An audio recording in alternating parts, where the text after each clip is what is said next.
What is going on, people? Today we're going to go ahead and continue the series where we talk about specific gear slots specifically for mixed gear, and in this case we're going to be talking about the armor. So we're going to talk about the armors that you should probably be going for from the beginning of the game all the way into the late game. Now this one is going to be much simpler than the first one we did, which was the main hand, because main hand does provide a lot more options. So since we're talking about mixed gear, I'm not going to get too into the other gear that you should really get as far as the armor slots, especially for like research and construction, etc., because those would serve a completely different purpose. Now, as far as the equipment, especially in the early game, I really would not recommend anything for the early game all the way until you get to at least level 40.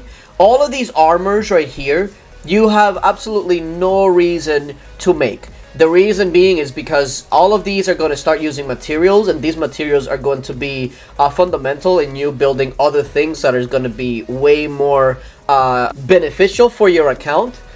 So whether that's like your circlet, lunar flute, etc., things that you're going to be using for construction, research. So even though you can see a lot of these armors, etc., and you can see, well, I can make this to blue, I can make this to purple or whatever, you're not going to use them long enough for them to matter. Especially in the early, like level 40, level 45, those levels go by like this. So there's going to be no point in making anything before at least level 40, specifically for mixed gear. Now, there are some other good ones that you can make that will have a place, like cavalry mail, for instance. This is one that you would use for research purposes, but like I said, we're going to focus specifically for mixed gear. Now, because for mixed gear, what we want to go ahead and focus on is generally army stats, or at least an item that gives you 2 troop type. Arm of the Abyss is actually a fairly good one to start off with at level 40. It's fairly cheap. You get this just from hunting monsters. It doesn't require anything like any of the rare materials or anything like that. So Armor of the Abyss is a fairly decent armor, very low cost, and it wouldn't really hinder you from making other important things. So that's the first one that I would suggest you look into. But again, a lot of these low level armors are going to be low priority, so you can make one, it'll be okay, but it's nothing that you should really go crazy about. Regular plate mail is another one of those options that is like, it's gonna be okay, but I generally, even though it's an okay armor, specifically because it uses platinum, I would stay away from this armor, because platinum is one of the main ingredients that you're going to need. Where is it? Lunar flute. It's going to be one of the main ingredients that you need for the lunar flute, which is the main one that you want for your research. And because you're going to need so many of them, I would not even touch that armor, because it's just going to be much more beneficial to use it on the lunar flute. Now, once you go up a little bit higher in level, the IGG has recently actually made quite a few different armors, and in this case, this is the ones that I'm talking about. Skeletal armor, you have the brass armor, and then you have the spooky coat. Now, what's interesting about each of these armors, so if you take a look at the skeletal armor, it has infantry and cav, which is nice.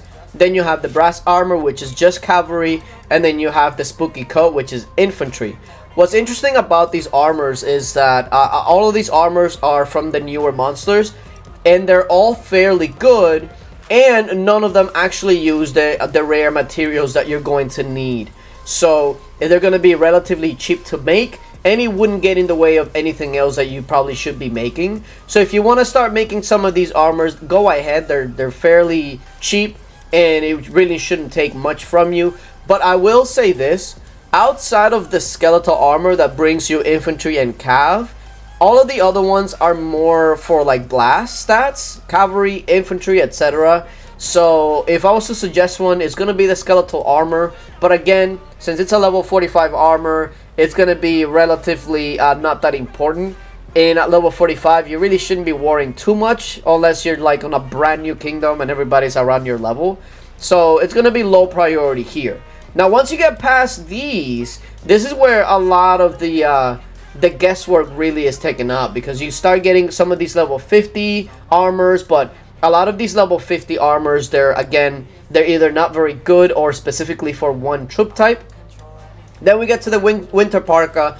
A lot of people make fun of the winter parka, right? But it has really nice army max HP.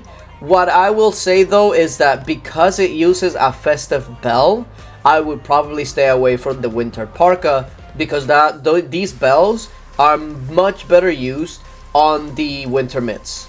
There's just so much better overall, and winter mitts is something that you can use even in the late game, whereas the winter parka you're not going to use as soon as you hit level 60 more than likely. Now we move on to all of these extra armors that a lot of people will see and they're like, well, that's okay, but generally speaking, these are armors that you want to stay away from. Frostwing armor, decent stats, but it's just not really great. Not an armor that you're going to be using for a very long time. Hedonic Cuirass, how do you say that? Either way, this armor in particular, I do see a lot of people use for mix set, and I have one big issue with it. It's not so much that the armor is a bad armor, because if you look at it objectively, 35% infantry attack and range attack, at least at Mythic, and then 42% infantry max HP, those are solid stats. The biggest issue with this armor though is that it uses a ton of halo, and these halos should always be priority number 1 for your cups. So if you make this armor, it means that you should be done making your cups, and a lot of times people make 3, 4, 5, 6 cups, so it generally will never really be worth it. Then you have the hardened carapace, and then the beastly breastplate. These are two range armors that are fairly good. I will say that the beastly breastplate is okay, but considering the cost of it, it's just probably not really worth it unless you're not gonna go the champion route. And then we get to the holy grail of all the armors, the firewall plate. The firewall plate is probably worn by most players at endgame. Let's take a look at it, right? It uses 8 ancient blueprints, and you might think that that's a lot, right? The thing about the ancient blueprints is that their drop rate is actually very, very good. So 8 of these can be equal to like 4 of other things, because they drop really, really good. The other thing that you gotta really take advantage as far as the firewall plate is that their stats is actually very comparable to champion gear. So if you take a look at the champion mail, right? Let's take a look at the firewall plate. You got infantry attack 28%, cavalry attack 42%, army max HP 21%. Now, generally speaking, champion, the one thing that they have over most items is HP. But if you take a look at the champion mail, the HP is actually the very same, 21 to 21. Now, the champion mail will have more attack in general.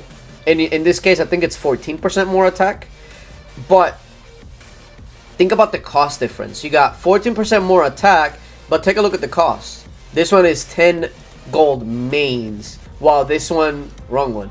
This one is only 8 ancient blueprints, which are very easy to get, generally speaking, of course. So the firewall plate is like the holy grail. Even if you can get it only to like blue, even purple, it's a very, very solid piece, and one that I would suggest you keep upgrading until you get it to Mythic. And then you have probably the biggest decision to make after that. If you decide to go from firewall plate to champion, then you have a couple of different armors to choose from, obviously. You have the armor for cavalry, infantry, and range, essentially is what it is. Infantry and cav, the stat distribution is the same. The only difference is that you have cavalry or infantry stat. But generally, it's just infantry attack, army attack, and then army max HP is 21% across the board. So again, very similar to the firewall plate.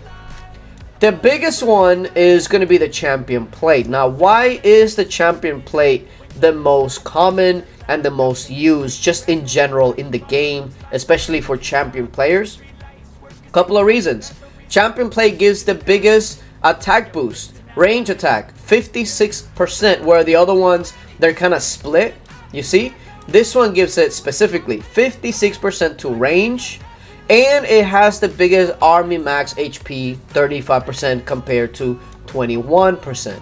Now, there is also another thing that is taken into consideration here. Number one, because you have a firewall plate that's actually fairly good for infantry and cav, and then you can go champion plate for range, you kind of cover all three.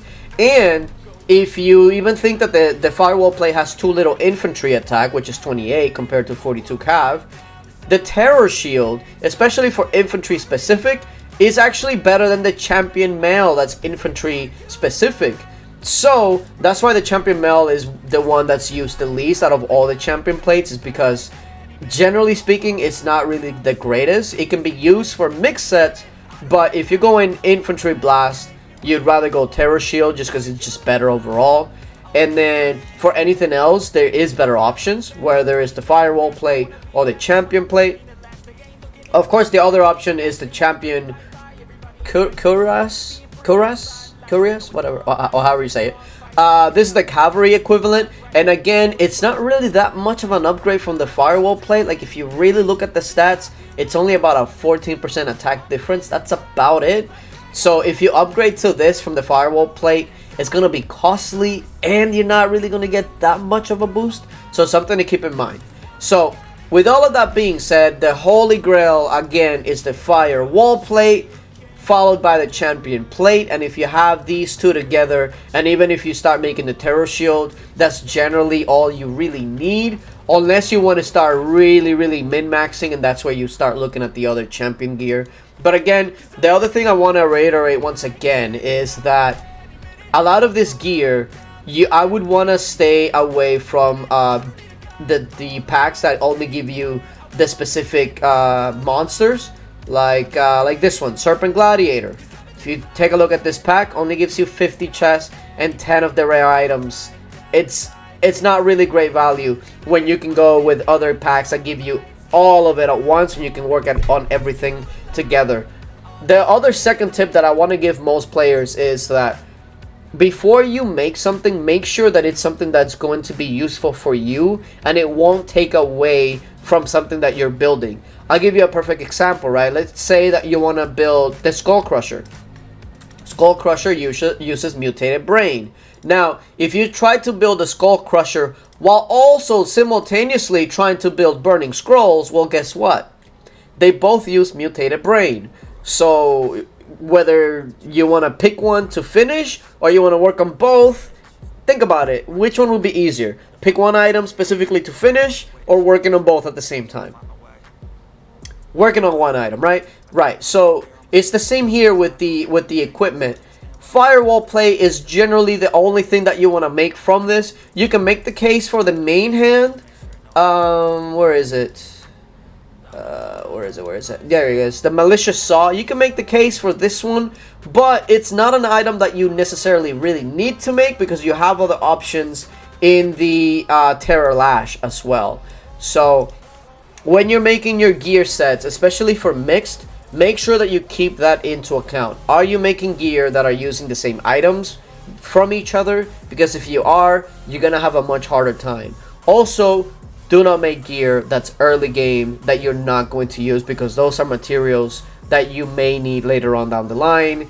And well, once you make it, chances are that it's just gone. You're not going to get that back. So yeah. Anyway, let me know what you guys think down in the comment section below. What would you change? What have you done with your account? Like I mentioned also in the last video, this is just a general topic about armors. Nothing in this game is black and white. There are many accounts being built for specific reasons, for specific goals, etc. So even if I don't value one piece of gear as much as somebody else, it doesn't mean it's wrong. But I'm just giving a general consensus of what you should probably be looking at as far as the armor for mixed gear. But yeah, appreciate you guys for coming through, and until later, bye.